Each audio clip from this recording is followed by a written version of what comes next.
Myocardial infarction cause heart attack. In 3D animation video, I'm showing coronary artery block and cause myocardial infarction. Block part of the heart is show ischemia and damage of cardiac tissues. Myocardial infarction by Sonali Mishra. Hello guys, today I'm introducing you and explaining you myocardial infarction. First is introduction and definition of myocardial infarction.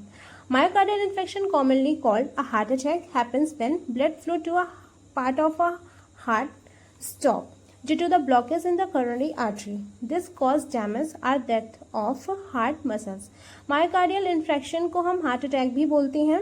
ये तब होता है जब हमारे heart में proper तरीके से blood का फ्लो नहीं होता है. ये क्यों नहीं होता है? कोरोनरी आर्टरी के ब्लॉकेज की वजह से.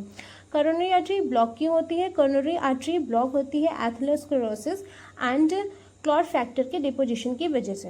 एथेरोस्क्लेरोसिस क्या है? तो atherosclerosis is a deposition of cholesterol and fat in a coronary artery. जब कोरोनरी आर्टरी में इन सब का डिपोजिशन हो जाता है तो कोरोनरी आर्टरी से ब्लड जो है वो प्रॉपर तरीके से हार्ट पे नहीं जाता है, जिसकी वजह से हार्ट में ऑक्सीजन की क्राइसिस हो जाती है, जिसे हम मेडिकल टर्म में इस्चीमा कहते हैं. इस्चीमा की वजह से हार्ट के टिश्यूज और नर्व्स जो है वो डैमेज होने लगते हैं और हार्ट प्रॉपर तरीके से वर्क नहीं करता है. Second is a cause.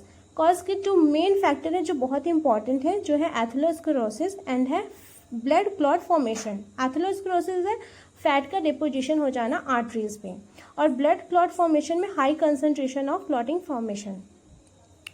Second is a risk factor. Risk factor में फर्स्ट है smoking, diabetes, high cholesterol, high blood pressure, stress and obesity. Smoking की वजह से जो वेन्स होती हैं, ब्लड आर्टरीज होती हैं, वो अपनी फ्लेक्सिबिलिटी को डैमेज कर देती हैं. कोलेस्ट्रॉल और हाई ब्लड प्रेशर जो होता है वो आर्टरीज पे ज़्यादा प्रेशर लगाता है, जिसकी वजह से आर्टरीज डैमेज हो जाती हैं. और स्ट्रेस और ओबेसिटी जो होती हैं वो आर्टरीज को नैरो कर देती हैं, जिससे प्रॉपर तरीके से ब्लड का जो फ्लो है वो ब्लड वेसल्स में नहीं होता है, हार्ट पर नहीं पहुंचता है, जिससे एथेरोस्क्लेरोसिस हो जाता है और हमारे बॉडी में मायोकार्डियल इन्फेक्शन कॉज हो जाता है. ओबेसिटी में क्या होता है? ज़्यादा फैट की डिपोजिशन की वजह से ब्लड वेसल जो है वो नैरो हो जाती हैं, और स्ट्रेस की वजह से हमारा फिजियोलॉजी फंक्शन जो है वो प्रॉपर तरीके से वर्क नहीं करता है. Third is the pathophysiology. First, plug buildup inside a artery. Plug के बिल्डअप से आर्टरी जो होती है नैरो हो जाती है, जिसकी वजह से बॉडी का मैकेनिज्म एक्शन होता है और प्लग को रैप्चर करके क्लॉट का फॉर्मेशन होता है, जिससे आर्टरी जो होती है पूरी तरह से ब्लॉकेज हो जाएगी. नो ऑक्सीजन सप्लाई होगा हार्ट मसल्स में, जिसकी वजह से heart muscles get dying with the minutes के अंदर, 1 मिनट के अंदर जो हार्ट की मसल्स है वो डेड हो जाएंगी. This is a patho. Sign and symptoms. Chest pain, pressure, angina. Chest में पेन होता है, प्रेशर होता है, जिसे मेडिकल में अंजाइना पेक्टोरिस बोलते हैं. Second is a pain radiating to a left arm, jaw and back. ये जो पेन है वो हमें लेफ्ट आर्म पे दिखता है, राइट आर्म पे नहीं दिखेगा. जॉ पे दिखेगा लेफ्ट साइड के, और बैक पे दिखेगा लेफ्ट साइड के. और ये जो पेन होता है वो बहुत ही एक्सट्रीम लेवल वाला पेन होता करता है, और कभी कभी जो हमारे लेफ्ट आर्म होते हैं और जॉ जो होते हैं वो एक जगह पे रिगिड हो जाते हैं, एक जगह पे स्टे कर जाते हैं, अकड़ जाते हैं जैसे बोलते हैं. Third is a sweating, nausea, shortness of breathing. Sweating हो जाएगी, एक्सट्रीम लेवल ऑफ स्वेटिंग होगी क्योंकि प्रॉपर सप्लाई नहीं होगी ऑक्सीजन की बॉडी में. नॉसिया होगी. नॉसिया में मीन्स की वॉमिटिंग जैसा लगता है, वॉमिटिंग जैसा फील होता है बट वॉमिट होता नहीं है. थर्ड है shortness of a breathing. Proper तरीके से हम ऑक्सीजन डीप ब्रीदिंग नहीं ले पाएंगे. क्यों नहीं ले पाएंगे? क्योंकि एंजाइना पेक्टोरिस हो गया है, चेस्ट पे पेन हो रहा है continuous. Third is a sudden dizziness or fainting. Means कि बार बार हम थक जाएंगे, हमें बहुत ज़्यादा वीकनेस लगेगी और हमें फेंटिंग मीन्स कि बार बार चक्कर आने लगेंगे. ठीक है, we feel like a weak and dizziness. Okay, this is called as sign and symptoms of myocardial infection. Now diagnosis. Diagnosis में हम पता करेंगे कि हमें कौन कौन से टेस्ट के थ्रू मायोकार्डियल इन्फेक्शन के बारे में पता लगेगा.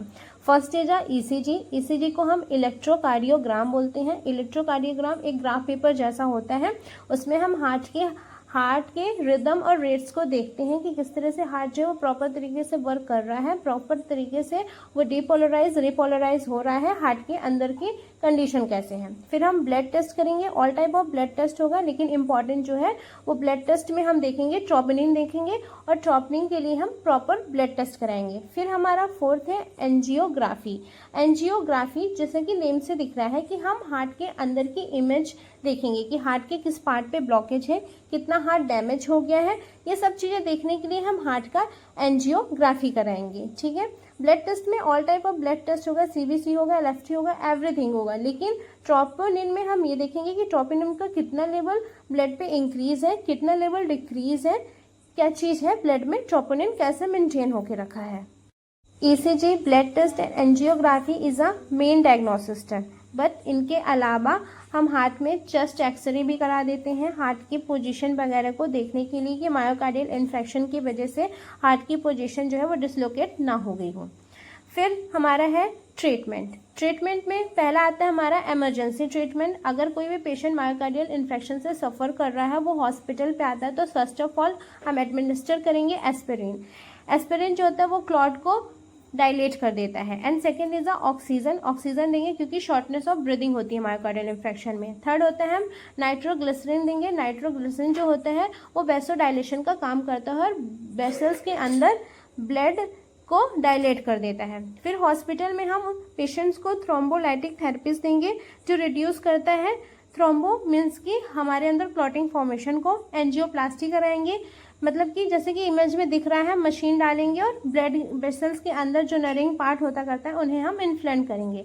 सेंट प्लेसमेंट करेंगे, मीन्स कि सेंट जो होता है वो नेट लाइक स्ट्रक्चर होता है जिसको हम बॉडी के अंदर डालते हैं, हार्ट के अंदर डालते हैं, और हार्ट में जो कोलेस्ट्रॉल का फॉर्मेशन होता करता है उसे हम रिड्यूस करते हैं। बाईपास सर्जरी करते हैं, जैसे हम रोड पे बाईपास बनाते हैं, जैसे ट्रैफिक को रिड्यूस किया जाता है, वैसे सेम थिंग हार्ट के अंदर भी किया जाता है, बाईपास कर दिया जाता है, जिससे ब्लड जो है वो अनदर रूट से बॉडी पे सर्कुलेट होता है। लास्ट चीज़ है लाइफ स्टाइल चेंज होता है, जिसमें डाइट रखना है, लो फैट डाइट रखना है, एक्सरसाइज रखना है, स्ट्रेस को मैनेज करना है, मेडिटेशन करना है।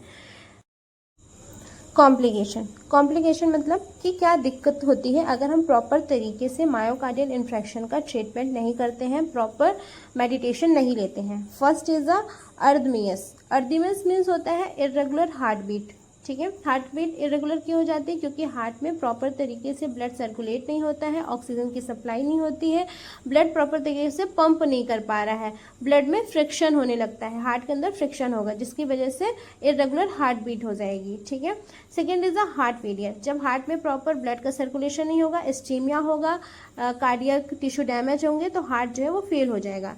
कार्डियक सडन अरेस्ट हो जाता है, मीन्स कि अचानक से कार्डियक जो है वो अरेस्ट हो जाएगा। दिस कॉम्प्लिकेशन की वजह से, जो ऊपर की कॉम्प्लिकेशन थी, कार्डियक अरेस्ट हो जाएगा जिसकी वजह से, इरेगुलर हार्ट बीट की वजह से।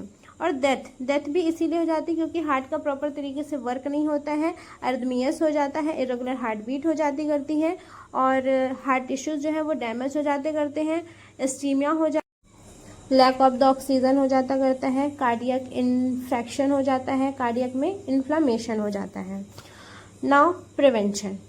First is we are suffering from a myocardial infarction, we quit out smoking because smoking is damage blood vessels।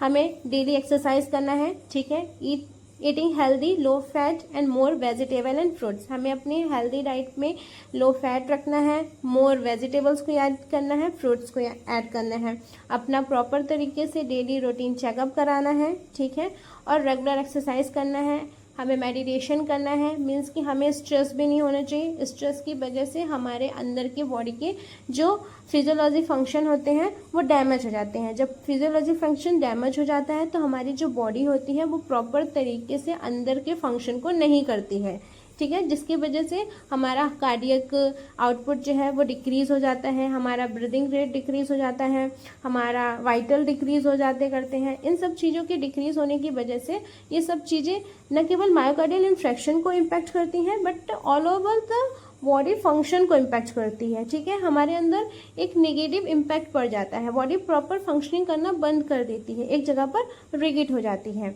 Now इसके बाद है हमारा नर्सिंग मैनेजमेंट। हम नर्सिंग में क्या मैनेज करेंगे? As a nurse we are firstly daily vital checkup करेंगे, BP check करेंगे, मतलब कि SpO2 लेवल चेक करेंगे। सेकेंड, डीप ब्रीदिंग एक्सरसाइज करेंगे, रिड्यूस करेंगे शॉर्टनेस ऑफ ब्रीदिंग को। थर्ड, एडमिनिस्टर करेंगे nursing care plan for low diet administration के लिए। And last is we reduce anxiety and stress level of a patient and administer meditation for relaxing of mind को relax करने के लिए और proper physiology. Thank you so much everyone watching my channel. Please like and subscribe my channel @ Sonali Mishra Grow Up Nursing. Thank you so much everyone.